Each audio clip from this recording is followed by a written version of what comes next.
Good evening. I'm PJ Capozzi, Superintendent of Schools for Meridian 223. I'd like to give you a recap of the January 28th Board of Education meeting. Tonight's meeting was outstanding. It was a little bit lengthy in time, but we were able to talk a lot about what was going on and going well in schools.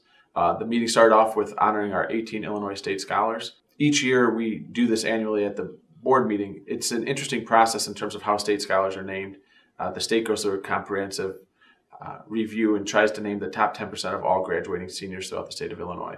So the fact that we had considerably more than 10% of our graduating class recognized speaks to the work that Ms. Showers and her staff are completing at the high school, but the true stars of the show are the kids and their parents.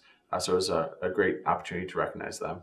Additionally, we recognized Teresa Eden, Chrissy Porter, and Dina Simpson as teachers who presented at a regional and statewide conference on using primary sources. We're very proud of our teachers getting out and representing our district that way. And lastly, we recognized two students who last calendar year is accurate, were part of an effort when a home caught on fire to help and escort an elderly lady out of the home and use a fire extinguisher to contain the fire before firemen arrived. So it was a really interesting and fun night to recognize all of those great deeds. Additionally, the Student Advisory Council from the high school was here updating us on their community service programs, in the college and career readiness benchmarking that they're doing, and our effort to truly locally determine what we think it takes to make a student college or career ready. This is an effort somewhat in spite of the state. The state definition of what college and career readiness is floating, and everyone knows the issues that are currently taking place with our standardized assessments. This is our opportunity to take control of that situation and make it ours. So really proud of the students that came to speak to us tonight. One of those students was Kenzie Flynn, and we'll recognize her at a subsequent board meeting, but she has been named a candidate for a presidential scholarship. This is 4,000 students advanced to this level nationwide out of 3 million graduating seniors. Tremendous accomplishment for Kenzie and her family, and a tremendous recognition for our schools as well.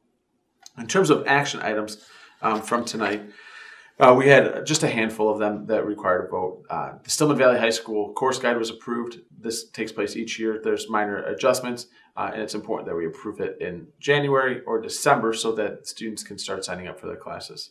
Additionally, we had a debrief from the policy committee as to what our next steps were.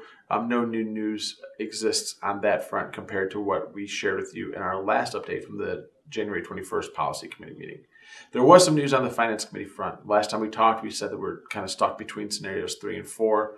And as an effort to try to clear that up for the public, I created a pro-con scenario sheet, which is located on Board Book if you check that out. The board decided tonight to work toward bond financing using scenario 4. This is a big step forward for us so we can move forward.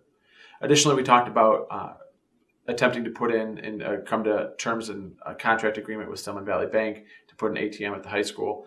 We've agreed to the majority of those terms, and hopefully that contract will be finalized by the end of next board meeting.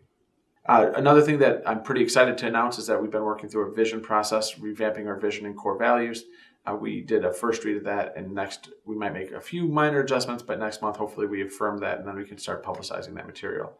The effort in that is to make sure that all of our actions and behaviors align with our core values and help lead us to our vision. We talk a lot about alignment and goal setting, and this is just another one of the organizational processes we can do to make sure we're as effective as possible. One other report we had tonight was from the athletic director. He also made a handful of recommendations for fees, and particularly at the junior high level. All of the recommendations that were made and comments and questions he received on his video, which is also available on Board Book and YouTube, will be reflected in the junior high school athletic handbooks, which are generally voted on at the May board meeting. As always, I'm available for questions or comments. Thank you for everyone that attended tonight's board meeting.